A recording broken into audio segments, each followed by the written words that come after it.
The human body stops shivering at 86 degrees Fahrenheit. That's when hypothermia wins. Martha Hendricks watched her children's bodies go still, and she knew she had maybe 4 hours before they were gone forever. The winter of 1880 carved its name into South Dakota with teeth made of ice and a wind that screamed like dying animals. 40 miles northwest of Deadwood, Martha's homestead stood alone against the storm, a lonely silhouette swallowed by an endless ocean of white death. Snow had buried the fence posts, the barn roof, even the path she'd shoveled just yesterday. The old thermometer nailed beside her window had given up 2 days ago, frozen solid at -52. If the thermometer had surrendered at 52, she knew the truth without needing numbers. It was colder now, a cold that could kill a person just for stepping outside, and yet she stood there, breath trembling, watching the world disappear behind moving walls of snow, wondering how long a woman could outlast a winter determined to bury her. 3 days earlier, Thomas had taken his last rattling breath, pneumonia filling his lungs until they were useless bags of fluid. Martha wrapped him in canvas and dragged him to the root cellar because the ground was frozen solid, impenetrable as iron. She'd bury him proper when spring came. If spring came. If any of them lived to see it. But now the storm had evolved into something biblical. This morning she'd burned the kitchen table. An hour ago, the bedroom door. The walls were cracking from cold, frost forming inside the cabin like some cruel interior decoration. Emma lay curled against Samuel on the bed, both wrapped in every blanket Martha owned. Samuel and Emma wasn't shivering anymore. That's what terrified Martha most. 8 years old and 5 years old, and their bodies had given up the fight to stay warm. Martha's hands shook as she stared at the dying embers in the fireplace. She'd checked every corner, every space. There was nothing left to burn, nothing except the unthinkable. She lingered at the cellar door, searching for any solution the storm hadn't already stolen from her. But the math was cruel. Her children had only hours, and with the nearest neighbor 3 miles away in a whiteout, help was impossible. Thomas lay in the cellar, frozen solid, wrapped in canvas. He was already gone. Emma and Samuel were still here, still breathing, still possible to save. Martha's hand reached for the door handle. The metal burned cold against her palm. She pulled it open, and the decision was made. Sometimes love doesn't look like love at all. Sometimes it looks like the most unforgivable thing in the world. The canvas crackled like breaking glass when Martha pulled it away. Thomas's face stared up at nothing, frozen mid-expression, peaceful in a way he never was in life. She remembered their wedding day in Pennsylvania, how he'd promised her a farm, prosperity, a future. He'd been so certain, so full of plans that sounded possible in the warmth of her father's parlor. None of that mattered anymore, she said. The Dakota Territory had other ideas. Martha dragged him up the cellar stairs, his body rigid and impossibly heavy. Each step felt like betraying everything she'd been taught about sanctity and respect and the proper treatment of the dead. Her mother's voice echoed in her head, reciting scripture about resurrection and the body as temple. But her mother had never watched her children turn blue in a cabin with no heat. She laid Thomas near the fireplace. The tools sat there, axe and saw, waiting. Her hands wouldn't stop shaking. This wasn't grief anymore. It was something else entirely, something that didn't have a name because decent people never had to feel it. Emma stirred on the bed. "Mama, is that Papa?" The lie came easier than Martha expected. "Go back to sleep, baby. Mama's just moving some things." She waited until Emma's breathing steadied. Then she began. The physical reality of it was worse than any nightmare. Frozen flesh didn't cut clean. The saw kept sticking. Her arms ached. Tears froze on her cheeks before they could fall. She worked in mechanical horror, her mind separating from her body like it was happening to someone else, some other woman in some other hell.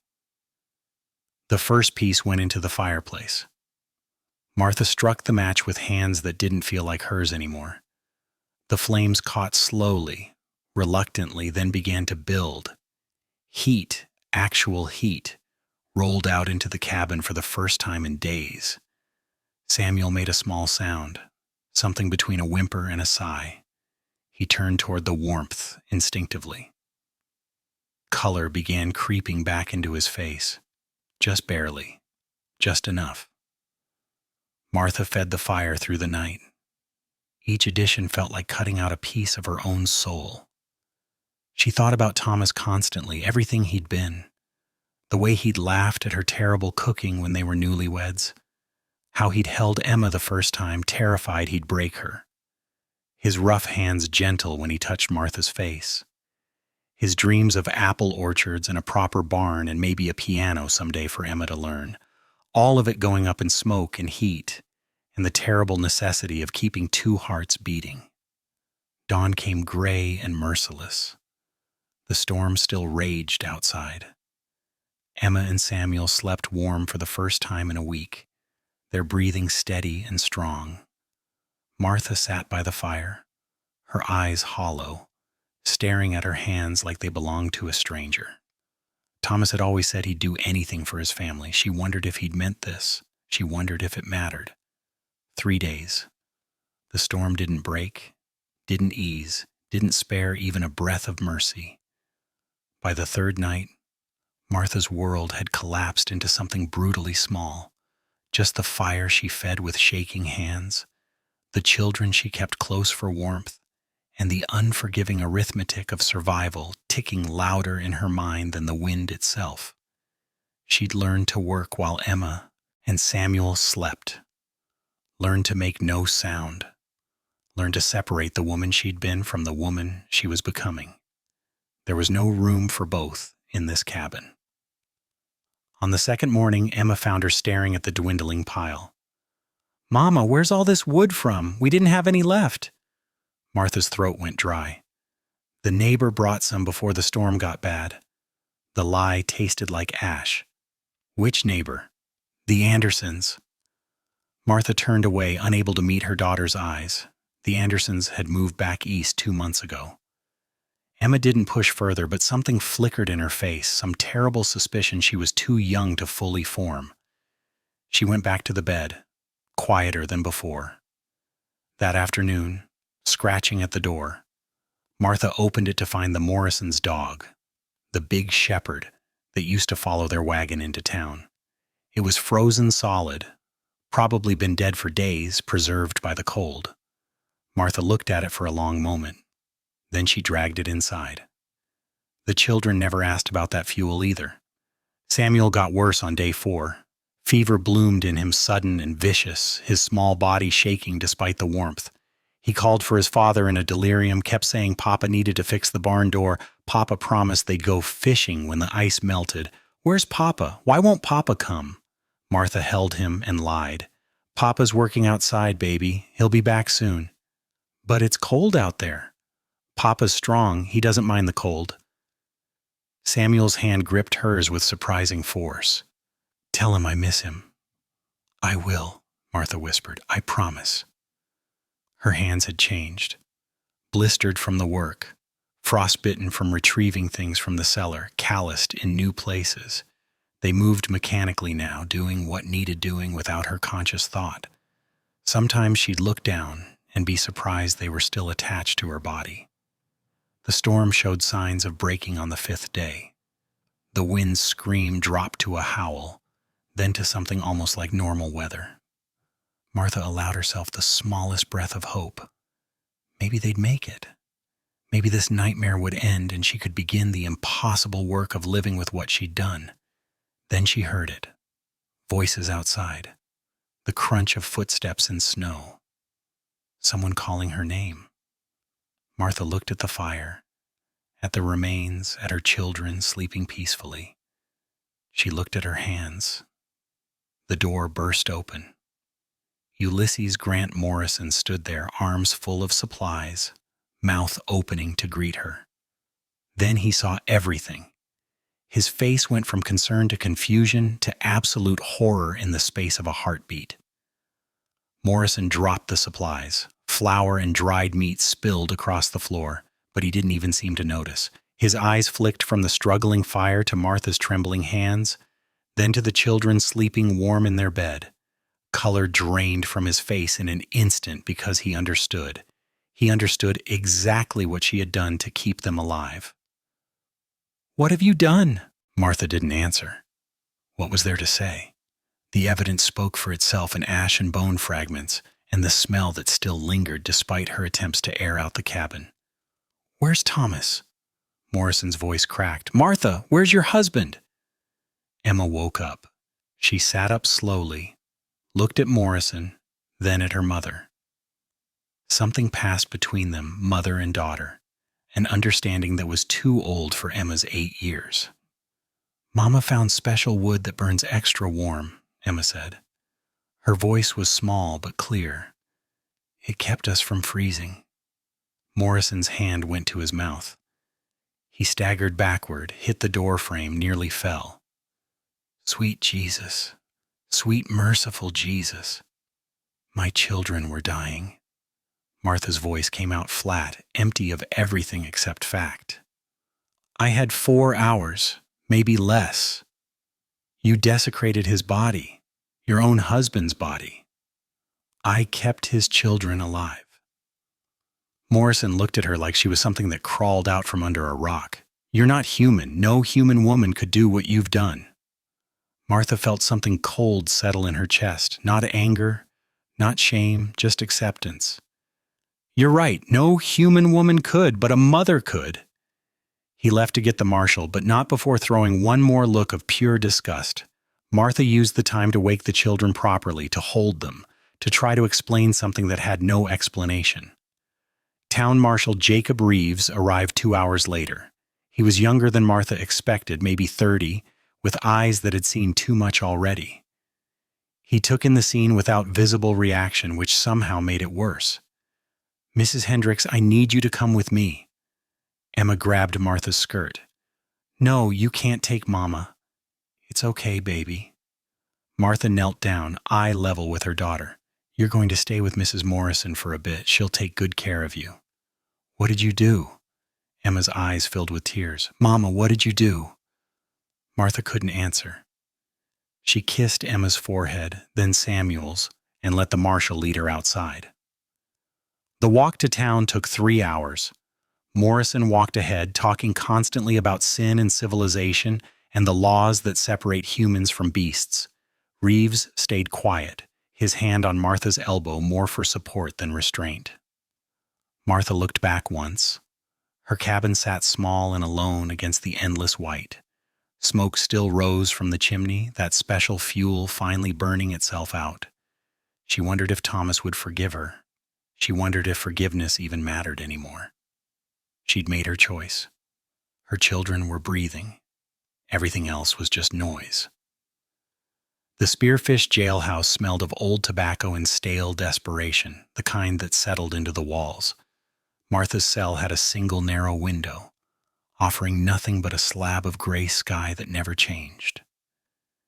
She sat on the thin mattress, hands folded in her lap, and felt nothing.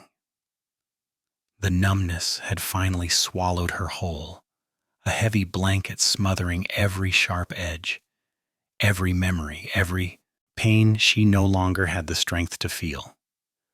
The town split clean down the middle within hours of her arrival.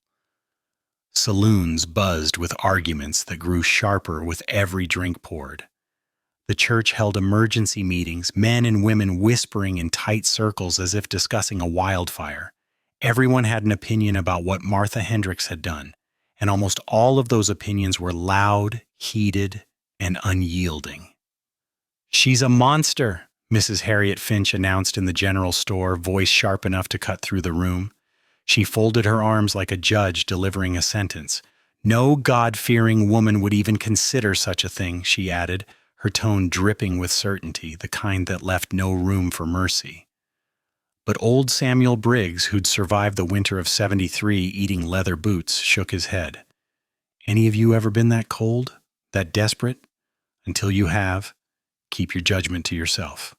Reverend Silas Blackwood arrived on the third day, all fire and brimstone. He was a traveling preacher, the kind who saw sin in everything and salvation in nothing but total submission. He stood outside Martha's cell and quoted Leviticus until the marshal made him leave. "She has defiled the dead," Blackwood announced from the church pulpit that Sunday. "She must be prosecuted to the fullest extent of God's law and man's law." The children stayed with Morrison and his wife Agnes. Emma refused to eat. Samuel cried himself to sleep every night calling for his mother. Agnes tried to be kind, but Morrison's disgust bled into everything. He couldn't look at Emma without seeing what her mother had done. Then Hannah Mercer walked into the jailhouse on a Tuesday morning. She wore a proper suit like a man's, but tailored for her frame. Her hair was pinned up severe and practical. She set her leather case down and looked at Martha with eyes that actually saw her instead of just seeing the crime. "Mrs. Hendricks, my name is Hannah Mercer. I'm an attorney." Martha blinked. "A woman attorney?" "The bar exam doesn't check for gender, just competence. I passed with higher marks than most men." Hannah pulled out a chair. "I've read the marshal's report. I want to represent you." "Why would you do that?" "Because I was widowed at 23. Because I know what it means to be alone with impossible choices. Because every person in this town is one bad winter away from understanding exactly what you did." Hannah leaned forward. "They want to make an example of you. I want to make them think." District Attorney Cornelius Ashford was young, ambitious, and saw Martha's case as his ticket to territorial recognition. He announced he'd be seeking the maximum penalty for desecration of human remains. Judge Nathaniel Crane set the trial date for 3 weeks out. The courtroom would be in the Spearfish Courthouse, the biggest building in town. Everyone knew it would be packed. Hannah visited Martha every day, building her defense piece by piece. "Tell me about that night, every detail. Don't leave anything out." Martha told her, all of it. Hannah didn't flinch once. The courtroom packed tighter than a Sunday service. Every seat taken, people standing along the walls, more crowded outside, hoping to hear through the windows. February 1880, and Martha Hendricks was the only thing anyone in Spearfish wanted to talk about. The air hung thick with anticipation, heavy, almost suffocating. A woman near the back fanned herself despite the cold seeping through the cracks. Whispers rippled through the crowd like wind through dry grass, then died the moment the judge's gavel struck wood. All eyes turned forward, hungry for what came next. Judge Nathaniel Crane gavelled for order 3 times before the room settled. He was 50, gray-bearded, with eyes that had seen enough frontier justice to know nothing was ever simple. Cornelius Ashford rose for his opening statement, every inch of him polished and deliberate. At 28, he dressed like a man who wanted the whole town to know exactly how much money stitched each seam of his suit. "Ladies and gentlemen of the jury," he began, voice smooth but cold, "this case is about the line between civilization and savagery." He let the words hang, heavy, accusing. Mrs. Hendricks crossed that line. She took her husband's body and burned it piece by piece for fuel, not in panic, not in confusion, but methodically, over days. He stepped forward, eyes sweeping the room. This wasn't survival. This was desecration. He painted the scene in sickening detail, and the gallery reacted exactly as he wanted. Women gasped behind gloved hands. Men shifted in their seats, suddenly aware of the chill creeping under the door. Ashford played the room like an instrument, making them see it, smell it, feel the horror he needed them to believe. Then Hannah stood. Her opening was quieter, controlled, dangerous, the kind of calm that unsettled a man more than shouting ever could. "Mr. Ashford wants you to judge Mrs. Hendricks from the comfort of this warm courtroom," she said. "But I'm asking you to step into that cabin with her." She let her gaze travel across the jurors' faces, one by one. 66 degrees below zero. 2 children dying. No fuel left, No neighbors close enough to reach, and a choice no human being should ever have to make. A beat of silence. The question isn't whether what she did was pleasant or proper, Hannah continued softly. The question is whether you would have watched your children freeze to death instead. The room went still. Even Ashford blinked. Morrison testified first. He described finding Martha, the fireplace, the remains. Ashford led him through every disturbing detail. The jury looked sick. Hannah's cross-examination was sharp. Mr. Morrison, where were you during the storm? In town? At the boarding house? Safe and warm? I couldn't travel. The storm was too dangerous. But you had supplies, food, fuel, shelter. Morrison's face reddened. Yes. And Mrs. Hendricks had none of those things, did she? Dr. Eugene Weatherby came next. He'd examined the children after they were taken from Martha. His testimony was clinical and devastating. Both children showed signs of severe hypothermia, frostbite on extremities. Without sustained heat, they would have died within 24 hours, possibly less. Ashford tried to undermine him. But there were other options, weren't there, Doctor? She could have burned the bed frame, the floor planks. She'd already burned all the furniture. The report indicates she'd torn up floorboards the day before. There was nothing left. Then Emma was called. Agnes Morrison brought her to the stand, and the whole courtroom went quiet. The girl looked impossibly small in the witness chair. Ashford started gentle. Emma, can you tell us what happened that week? It was cold, really cold. Sammy stopped moving and Mama was crying. Did you see what your mother was burning? Emma's eyes found Martha across the courtroom. Something passed between them. She kept us warm, Emma said. That's all I know. Ashford pushed harder. But Emma, you said she used special wood. Where did that wood come from? Emma's face crumpled. She started crying and the courtroom erupted. Judge Crane called a recess after Emma's breakdown. When court resumed, Hannah stood with a different energy. She was done playing defense. I call Ezekiel Stone to the stand. A man walked forward who looked like he'd been carved from the mountains themselves, weathered, scarred, missing 2 fingers on his left hand. He placed his remaining hand on the Bible and swore to tell the truth. Mr. Stone, tell us about the winter of 1876. Stone's voice was rough as gravel. Got trapped in the Bighorns with my partner, Daniel Webb. Storm lasted 11 days. We ran out of food on day 6. What did you do? Daniel died on day 8. Heart gave out. I ate him on day 9. Stone said it without shame or apology. Died anyway 2 days later, but I made it out. Daniel saved my life, even after he was gone. The courtroom went dead silent. Ashford looked like he'd swallowed something bitter. Hannah called Ruth Callahan next. A mining widow, maybe 40, with hands that had seen hard work. Mrs. Callahan, you were trapped during a storm 3 years ago with your 2 sons? Yes, ma'am. Husband had died that fall in a cave-in. We had nothing. What did you burn? Everything, my son's toys first. Told myself I'd replace them come spring. Then the chairs, the table, the bed frame, started pulling up floorboards. Nearly burned my own hair at one point, figured it'd grow back. Ruth looked at Martha. I would have burned anything to keep my boys breathing. Witness after witness, Hannah built her case. The frontier didn't allow for civilized choices. Survival was brutal, necessary, and often unforgivable by any normal standard. Then she called Martha.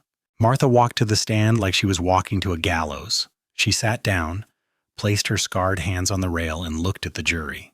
Hannah's first question was simple. Mrs. Hendricks, did you love your husband? Yes. Martha's voice barely rose above a whisper. More than I knew how to say.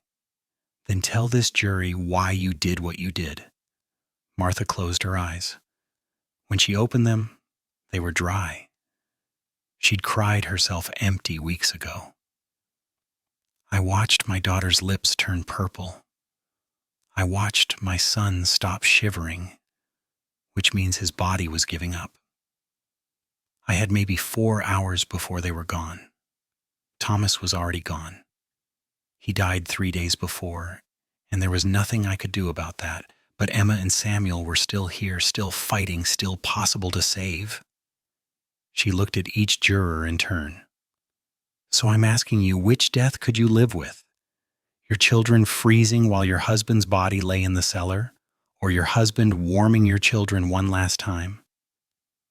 Her voice cracked finally. Because I made my choice. I'll carry it forever. But my children are alive. And I'd make the same choice again. The courtroom was so quiet you could hear people breathing. Ashford stood for his closing argument. He'd lost some of his earlier confidence, but he pressed forward anyway. I understand the sympathy Mrs. Hendricks generates. Truly, I do. But we cannot allow survival to become an excuse for anything. If we do, what separates us from animals? Laws exist to protect the dignity of the dead, to maintain our humanity even in the worst circumstances. Mrs. Hendricks had other options. She could have burned more floorboards, could have torn apart the roof if necessary. She chose the path of desecration. Hannah rose for her closing. She didn't shout or gesture wildly. She just spoke truth. Mr. Ashford stands here in his warm coat, having eaten breakfast this morning, having never watched his children die, and tells you Martha Hendricks had options, but he wasn't there. None of us were. And thank God for that, because until you've stood in that impossible moment, you have no right to judge the choice she made. She paused. The law should serve the living, not condemn them for refusing to die. Martha Hendricks saved her children. That's not a crime. That's love in its most terrible, most necessary form. The jury left to deliberate at 2 p.m. They came back at 6, hung, couldn't reach a verdict. Judge Crane sent them back. They emerged again at 11 that night, still divided. Crane looked exhausted. Jury will return tomorrow morning. Get some sleep and try again. Day 2 of deliberation stretched into afternoon. Martha sat in her cell and waited. Hannah visited but had no comfort to offer, just presence. Finally, at 4 p.m, the jury filed back in. The foreman was a rancher named Thomas Garrett, 60 years old with a face like worn leather. Has the jury reached a verdict? We have, Your Honor. How do you find? Garrett's voice was steady. We find the defendant guilty of desecration of human remains. The courtroom erupted. He raised his hand. But we recommend mercy given the extraordinary circumstances. Judge Crane gavelled for order. It took 5 minutes to restore quiet. He looked at Martha with something that might have been compassion. Mrs. Hendricks, this court sentences you to time served plus 2 years probation. However, you are hereby banished from Lawrence County. You may never return, and you may never speak publicly about these events. Do you understand? Yes, Your Honor. Morrison shot to his feet. That's it? 2 years probation for what she did? Crane's eyes went cold. Mr. Morrison, one more outburst and you'll spend tonight in a cell. This court has ruled. Reverend Blackwood stormed out, muttering about moral collapse and the death of Christian values. But many in the courtroom looked quietly relieved. They understood what they didn't want to say out loud. They understood because they were one bad winter away from understanding completely. Hannah arranged everything. Passage to Minneapolis, where Martha's sister Caroline lived. Papers for the children. A fresh start, or as fresh as possible after something like this. Martha held Emma and Samuel in the jailhouse for the last time before leaving. Emma whispered, I understand, Mama. I understand everything. Spring arrived with Martha on a train heading east. Emma pressed her face against the window, watching South Dakota disappear behind them. Samuel sat in Martha's lap, finally starting to smile again. The distance felt like breathing after being underwater too long. Caroline met them at the Minneapolis station. She was Martha's older sister by 6 years, and her face went through a dozen emotions before settling on something fierce and protective. She hugged Martha hard enough to hurt. You're home now. That's all that matters. The first weeks were careful. Caroline's house was small but warm. Her husband Robert, a quiet printer who asked no questions. Emma had nightmares. Samuel developed separation anxiety, wouldn't let Martha out of his sight. Martha found work as a seamstress, her scarred hands still nimble with needle and thread. They almost had peace. Then the Minneapolis Tribune ran a story. The widow who burned her husband. Some journalist had dug up the court records, interviewed Morrison, who was happy to share his disgust, and turned Martha's survival into sensation. The article hit the streets on a Tuesday. By Wednesday, people were staring. By Friday, Martha couldn't walk to the market without whispers following her like shadows. But something unexpected happened too. Other women started approaching her. Widows who understood. Mothers who'd faced their own impossible choices. They didn't say much, just pressed her hand or nodded in passing. Silent acknowledgement that survival doesn't always look noble. A representative from Susan B. Anthony's Women's Movement contacted Caroline's house. They wanted Martha's story for their cause, wanted to use it to highlight how the frontier left women vulnerable, how widows' rights needed reform. Martha refused. "I'm not a symbol. I'm just trying to raise my children." The attention faded after 3 weeks. Minneapolis was big enough to swallow scandal, busy enough that yesterday's horror became today's forgotten headline. Martha settled into anonymity, which felt like the greatest gift she'd ever received. Emma started school. She was quiet, serious beyond her years, but she made one friend, a girl named Sarah, whose father had died in a factory accident. They understood each other in ways that didn't need words. Samuel slowly forgot the details of that winter. Martha watched it happen, watched the specifics blur into vague memory, and decided that was mercy. Let him carry the weight when he was older if it came back. For now, let him just be 5 years old. Martha kept one thing from the cabin. Thomas's wedding ring, worn smooth from years of work. She kept it in a small wooden box Caroline gave her. Some nights she'd take it out, hold it, remember the man he'd been before the frontier took him. She never spoke about that week. Not to Caroline, not to the women who showed solidarity, not to anyone. The story lived inside her like a scar, permanent and personal. But she watched her children grow. She watched Emma laugh at something Sarah said. She watched Samuel chase a neighbor's cat through the yard. And she knew with certainty that hurt and healed simultaneously that she'd do it all again. 5 years passed like water smoothing stone. 1885. Found Martha remarried to Wilhelm Fischer, a German clockmaker with gentle hands and a quieter kind of love than Thomas had offered.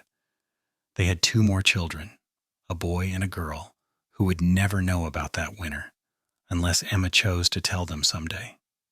Emma was 13 now, writing for a local women's newsletter. She'd found her voice in advocating for frontier families, for widows' rights, for the understanding that survival sometimes requires forgiveness of the unforgivable. She never used her mother's name in the articles, but Martha recognized her own story in every word. Samuel had no memory of the cold or the cabin or his father's face. Martha considered this the kindest thing time had ever done. He was 10, obsessed with Wilhelm's clocks, learning to repair the delicate mechanisms with surprising patience. News reached Martha in fragments. Morrison lost his farm to debt and drink, moved back east with Agnes, who'd finally had enough. Reverend Blackwood got caught in a scandal involving a married woman from his congregation and disappeared overnight. Hannah Mercer won territory-wide recognition, used Martha's case to push through reforms that protected widows from losing everything when their husbands died. The reforms passed quietly, but they mattered. Other women wouldn't face quite the same impossible choices Martha had. Wilhelm found Martha one evening standing at the window, watching snow fall. He came up behind her, put his hands on her shoulders. "You're thinking about it." She didn't ask how he knew. "The children are playing in it. Snow. Like it's just weather." "For them, it is." Martha touched the glass, felt its cold against her palm. "I used to fear winter. Now I just feel tired." "You saved them. Never forget that." "I destroyed Thomas to do it." Wilhelm turned her to face him. "You loved them both." Sometimes love means making the choice that breaks you so others can survive. He kissed her forehead. Thomas would understand. If he loved you at all, he understood. Martha kept his wedding ring in the wooden box, but she looked at it less now. Some memories needed distance to become bearable. Emma came home that evening with news. She'd been accepted to a women's college in Boston, full scholarship based on her writing. She was going to study journalism, planned to tell stories about the real frontier, not the romanticized version men wrote about in dime novels. I want to write about the women who survived, Emma said, about what it actually costs. Martha held her daughter's face in her scarred hands. Then write truth, even when it's ugly, especially when it's ugly. That night, Martha dreamed of the cabin for the first time in months, but this time Thomas was there, whole and warm, and he was smiling. He didn't say anything. He didn't need to. The frontier had taught Martha that love isn't always gentle. Sometimes it's desperate and terrible and necessary. Sometimes it's the willingness to become unforgivable so the ones you love can keep breathing. She'd made her choice. Her children lived. And 5 years later, watching them thrive, she finally believed Thomas would have made the same one.